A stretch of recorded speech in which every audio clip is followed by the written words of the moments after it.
Greetings, traveler in Paimon. I heard there would be guides for the Iridori Festival, but I didn't expect it would be you two. We didn't expect to see you either!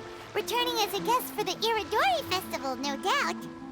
I was a little surprised myself when I received the invitation. But after wandering the outside world for so long, it's good to have an opportunity to return to my homeland and pay respects to my old friends. Kazuha, when we saw you in the distance just now, you seemed to be looking for something. What happened? Ah, yes. You see, when I came off the boat with everyone just now, I suddenly heard light footsteps around me. I could tell they were not footsteps of a regular passenger.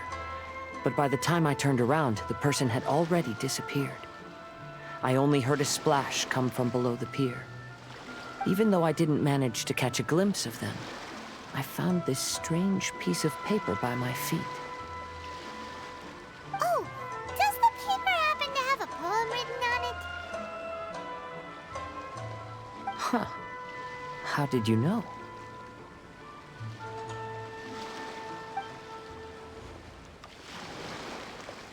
Fascinating. It's almost hard to believe such things could happen.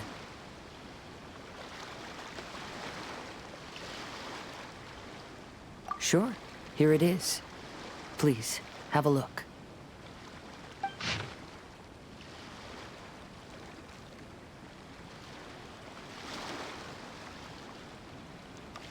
Last time, Aoi no Okina's poem ended with a reference to Akihito.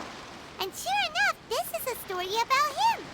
The story this time basically says that Akihito got his name from his love of red seals. However, the shogun discovered that he had committed plagiarism, and he was soon exiled. Well, if Paimon were to rate today's story, it sounds pretty unfortunate. I don't think there's anything particularly wrong with this story. I too was once wanted as a criminal by the shogunate, so I'm not all that different from Akihito mentioned in this story. But according to the story, Akihito was exiled by the shogun because of his wrongdoings. You did nothing wrong, Kazuha. Huh? Traveler, what are you thinking about? Ah, by the way, you mentioned that your friend has been struggling because he's unable to sign his name quickly, right? In Liyue and Inazuma, there is a saying, that which has been stamped has also been signed. Perhaps using a seal could be a feasible solution. While sailing at sea, I sometimes carve things to pass the time. If you wish to create a stamp for his seal, I might be able to help. Wow, that's an idea! Quick, let's go tell Albedo! Albedo, we figured out a way to help Shincho!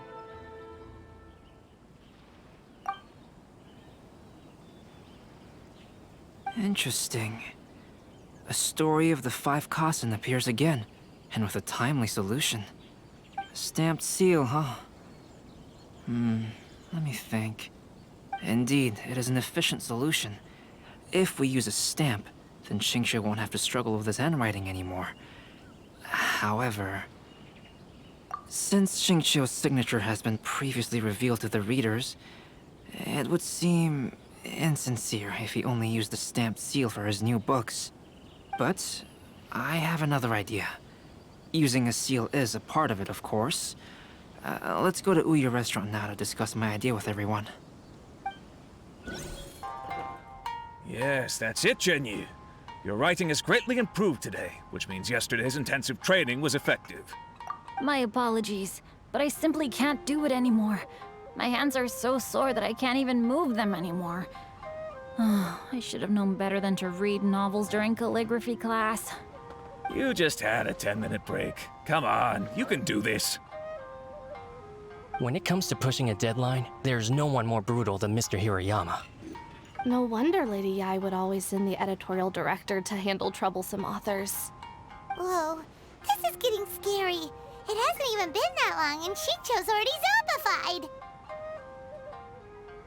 Mr. Hirayama, we found a solution that might just solve our dilemma. In both Liyue and Inazuma, seals are widely used as the equivalents of a signature.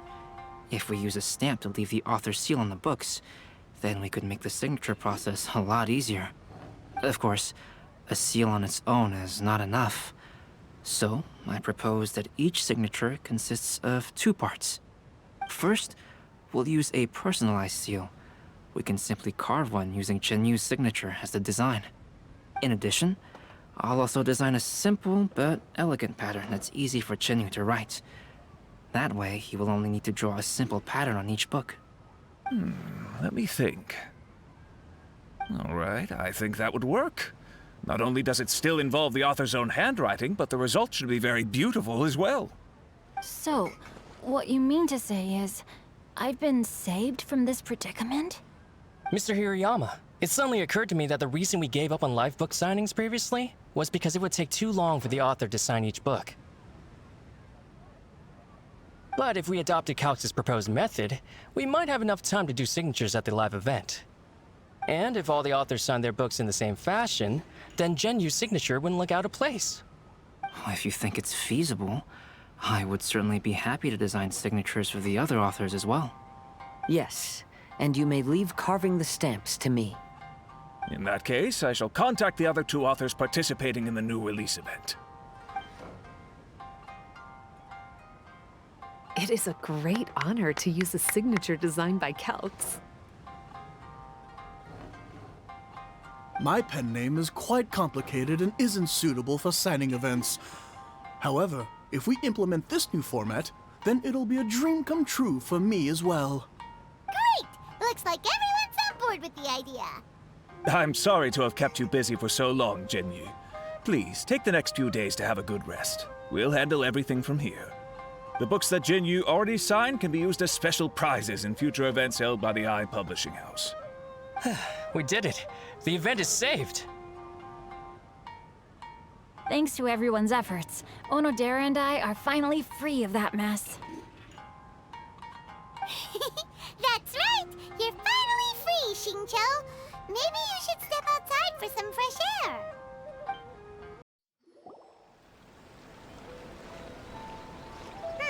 We still have some time to burn. Where should we go next?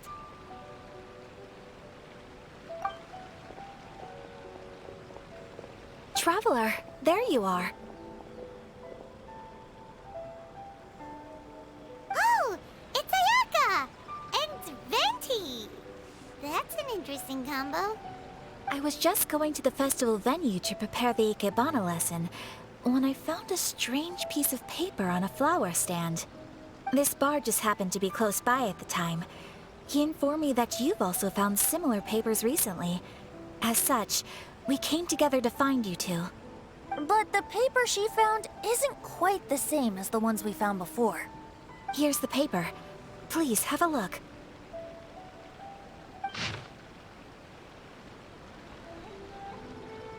Huh. All the poems we found before were roughly the same length. But this one is only 2 lines. And even though there are only 2 short sentences, neither of them are next to the title or centered on the page.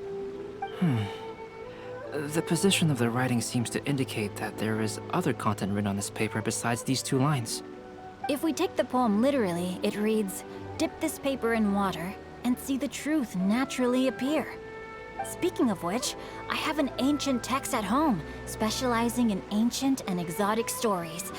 It mentions a special ink that will show itself when wet and disappear when it's dry. So, shall we give it a whirl? It just so happens that there's a pond nearby.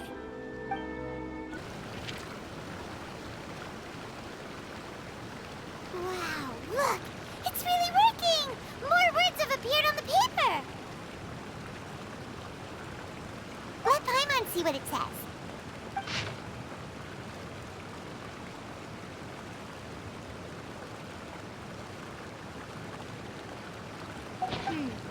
Story says that after Sumizomi got the collection of poems from Akihito and put them into a stream of water, the plagiarized words in the poem became blurry. Huh? Why would that happen? You see, Paimon, in the past, when printing was not yet well developed, handwritten text could easily become smudged in books when exposed to moisture. To ensure the text lasted longer, they'd either write using a special ink or coat the paper's surface with a waterproof coating once the writing was finished. Such special inks are time-consuming and laborious to produce, and the waterproof coating could also prove just as difficult. However, since Akihito's poetry collection was an important gift to be presented to the shogun, surely one of those two methods was used to protect it. But as for the plagiarized poems, not only would they lack Akihito's seal, but the words would also react differently when exposed to liquid. Which means Akihito didn't plagiarize his work. He was set up! Yes, it appears that this is the truth that Sumizome's story is trying to convey. Although the story is saddening, I've decided on the subjects to use for Akihito and Sumizome's portraits. Kazuha, Ayaka, would you be willing to be the models for my paintings? I would be delighted. Yes, as would I. There you go. The next two portraits should be ready in no time.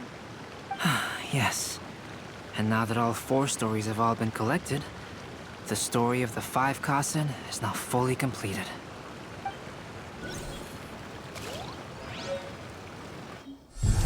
Long ago, Inazuma had 5 legendary poets. People bestowed upon them the title of the 5 Kasen. One year, the poet Suiko made his way to Tenshukaku and presented the Kasen's work for the shogun's perusal. But a page from the works of Aoi no Okina had been torn out, and Suiko was questioned regarding the matter. Suiko pleaded guilty.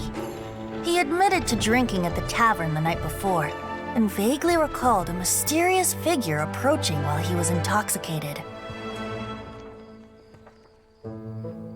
That figure was none other than Aoi no Okina himself. This turn of events had begun with an unnamed individual, under whose coercion Aoi no Okina was forced to take drastic measures to retrieve a page of poetry. He knew nothing of this individual's true intentions. All he knew was that the poem had to do with an old acquaintance, Akihito. Akihito had once belonged to the 5 Kasen. Each poem he composed, he marked with a scarlet red seal, hence the Aka in his name. Such a distinguished writer was he, and yet one of the poems he had submitted the previous year was found to be plagiarized. Akihito was exiled for his crimes, and only 4 of the 5 Kasen remained. Sumizome went over Akihito's poems and noticed that the plagiarized poem lacked his seal. She immersed his poetry in a stream nearby, and only on the plagiarized poem did the ink run. Aoi no Okina passed by and witnessed Sumizome's doing, which he then recorded in a poem. Thus transpired the events of Suiko's poetry submission, and this is where the story comes to an end.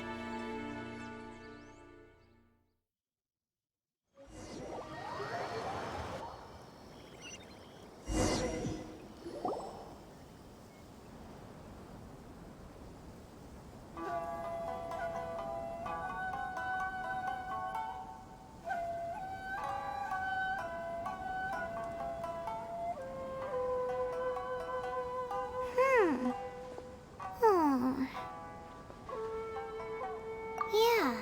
Ever since we completed the story of the 5 Kasen, there's still one thing Paimon hasn't been able to figure out. One of the 5 Kasen is called Kuranushi, right?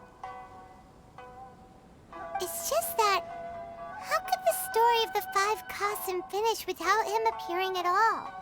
Oh! Have you really not noticed? Huh? Not noticed what? This is no time to be playing games, Tone-Deaf Bard! What he means is that the story of Kuronushi was already embedded within the 4 poems. Huh? Really? That's right. The key lies in the poem that Aoi no Okina wrote after seeing Sumizome rinsing the poetry collection. An average person could never understand the scene of a young girl washing Akihito's poetry collection in a stream. Even Aoi no Okina couldn't figure out the meaning behind Sumizome's actions. He was simply reminiscing and thinking about his old acquaintances. However, for the perpetrator who framed Akahito, it was completely obvious. He was worried that if this poem was seen by the Shogun, then the Shogun could discover the truth behind the plagiarism incident. If that happened, then he'd be finished. So, in desperation, he threatened Aoi no Okina to make him tear out this poem. Which means the one who threatened Aoi no Okina is the same person that framed Akahito. What? Kuranushi? That's right. Though there are only 4 poems, they still managed to tell the complete story of all 5 kasen. Since the Shogun mentioned in the poems is certainly not the one of the 5 kasen, the only character left is the mysterious one with an unknown identity. Oh, okay. Paimon is finally starting to get it now. However, this also brings something else to mind. The story of the 5 kasen has more or less reflected everything that's been happening around us lately. Which begs the question, is there a Kuronushi in our world as well? A Kuronushi? In our world? Speaking of which, I wonder if our dear Kazuha has come up with anything. Oh, right! Kazuha! He's been pretty quiet this whole time. Let's ask him.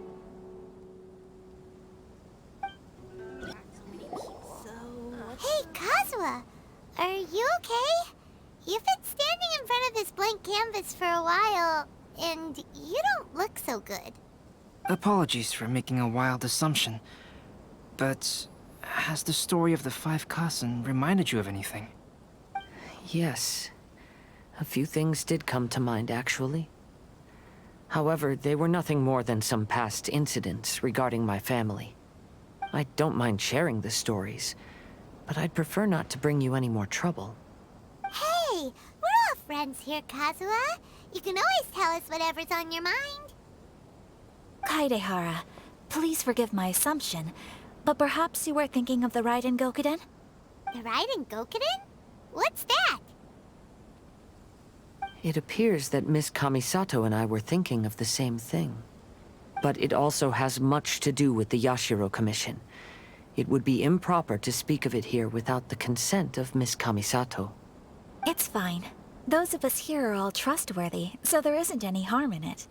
However, this matter is somewhat complicated and may be difficult to explain. Let me start with the Raiden Gokuden. As you all know, the Yashiro Commission's primary purpose is managing ceremonial and cultural affairs, and Inazuma's art of forging swords is a very important part of our culture. The Raiden Gokuden were once the top 5 schools of the forging art in Inazuma. Although these families were swordsmiths by craft, they also held many important positions in the Yashiro Commission.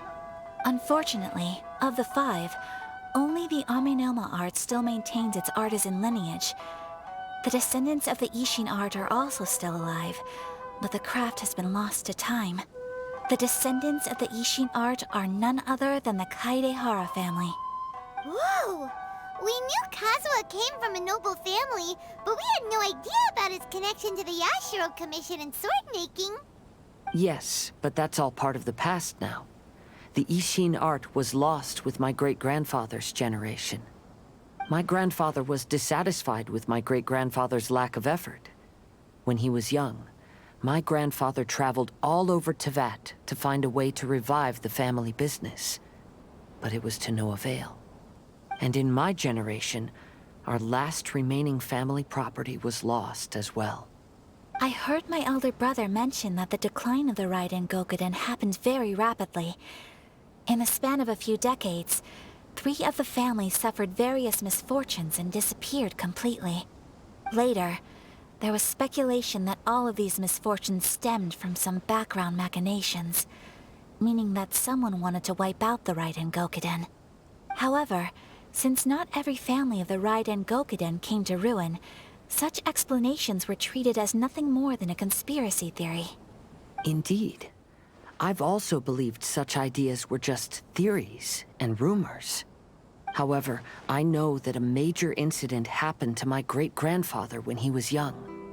Not only did it affect the Kaedahara clan, but it nearly jeopardized the Kamisato clan's position in the Yashiro Commission as well. After reading the story of the 5 Kasen, I can't help but feel like it's pointing me toward the truth behind that incident. What exactly happened to your great-grandfather, Kazuha? I still can't say. I need to speak with someone to verify the details. Let's meet here again at noon tomorrow. I will tell you everything I know then.